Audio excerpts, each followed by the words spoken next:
హైదరాబాద్ ఆ, ప్రపంచంలోనే అత్యధిక నిఘా ఉన్న నగరాల్లో ఒకటి అంటారు. 10 లక్షల సీసీటీవీ కెమెరాలు. భద్రతలో చూస్తే దేశంలోనే రెండో స్థానం. అవును, గణాంకాలు చూస్తే అద్భుతంగా ఉంటాయి. దేశంలోనే అత్యంత సురక్షితమైన నగరాల్లో ఒకటి. కానీ ఇక్కడే నాకు అర్థం కాని విషయం ఒకటుంది. ప్రపంచంలో ఎక్కడ అంటే ఆస్ట్రేలియాలో దాడి జరిగినా, ముంబై దాడిలో కుట్ర జరిగినా దాని మూలాలు తరచుగా హైదరాబాద్ వైపు ఎందుకు చూపిస్తున్నాయి? ఇది కేవలం ఆశ్చర్యమే కాదు, చాలా తీవ్రంగా ఆలోచించాల్సిన విషయం. ఒకవైపు టెక్నాలజీ, పటిష్టమైన భద్రత అంటున్నాం. అవును. మరోవైపు ఉగ్రవాదులకు ఇది ఒక సురక్షితమైన ఆశ్రయంగా, అంటే ఒక షెల్టర్ జోన్గా మారుతోందనే వాదనలు వినిపిస్తున్నాయి. ఈరోజు మన విశ్లేషణలో ఈ వాదనల వెనక ఉన్న వాస్తవాలేంటో చూద్దాం. సరే, ఇటీవల ఆస్ట్రేలియాలోని బాండీలో జరిగిన దాడితో మొదలు పెడదాం.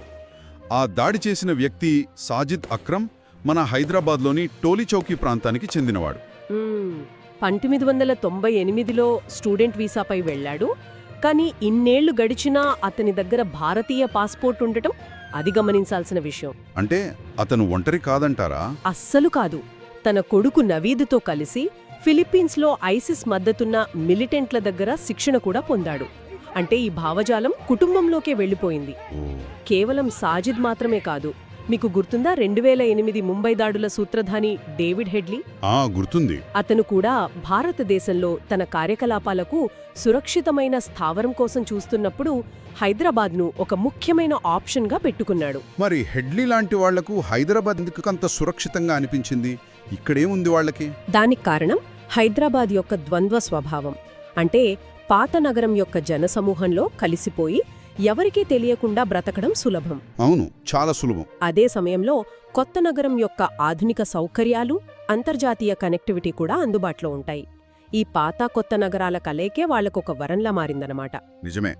ప్రపంచ స్థాయి ఉగ్రవాదులు హైదరాబాద్ను ఒక సేఫ్ ప్లేస్గా చూడటం ఆందోళన కలిగించే విషయమే. మరి ఇది కేవలం బయటి వాళ్లకే పరిమితమా, లేక ఇక్కడి స్థానికులే తీవ్రవాదం వైపు వెళ్తున్నారా? దురదృష్టవశాత్తు రెండోది కూడా నిజమే. రాజేంద్రనగర్కు చెందిన డాక్టర్ మొహియుద్దీన్ కేసు దీనికి ఒక భయంకరమైన ఉదాహరణ.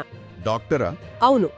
అతను తన ఇంటినే ఒక ప్రయోగశాలగా మార్చి సైనైడ్ కంటే అత్యంత ప్రమాదకరమైన రైసిన్ అనే విషాన్ని తయారుచేశాడు. ఇంట్లోనేనా? నమ్మశక్యంగా లేదు. చుట్టుపక్కల వారికి ఏమాత్రం అనుమానం రాలేదా? అక్కడే ఉంది స్లీపర్ సెల్స్ పనితీరు. వాడు చాలా అంటే చాలా లో ప్రొఫైల్ మెయింటైన్ చేస్తారు. ఎవరితో కలవరు. ఓ అలాగా.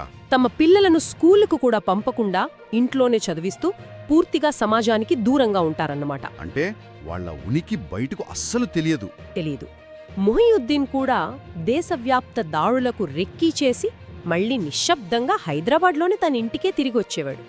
దసరా పండుగ సమయంలో దాడులకు ప్లాన్ చేసిన మరో బృందం కూడా ఇలాగే ఇళ్లల్లో రహస్యంగా జీవించింది. ఈ నగరం కేవలం వాళ్లకు స్థావరమే కాదు, గతంలో లక్ష్యం కూడా అయింది కదా. 2007 మక్కా మసీదు, గోకుల్ చాట్, లుంబినీ పార్క్ పేలుళ్లు.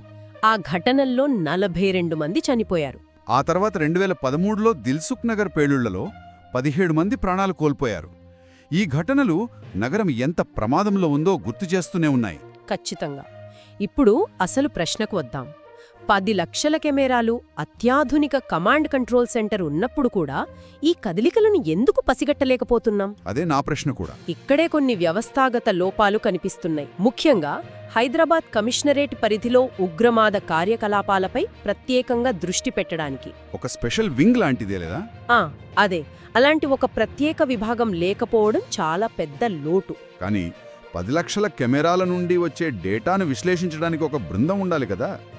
ఎవరో కొత్త వాళ్ళొచ్చి ఎవరితో కలవకుండా ఉంటే అనుమానం రాదా? ఆ డేటాను ఎవరూ చూడటం లేదా? మంచి ప్రశ్న. డేటా సేకరించడం వేరు, దాన్ని విశ్లేషించి యాక్షనబుల్ ఇంటెలిజెన్స్గా మార్చడం వేరు. ఆ విశ్లేషణ చేసే ప్రత్యేక యంత్రాంగం కొరవడింది. ప్రస్తుతం ఈ కేసులన్నీ సిట్ చూస్తోంది.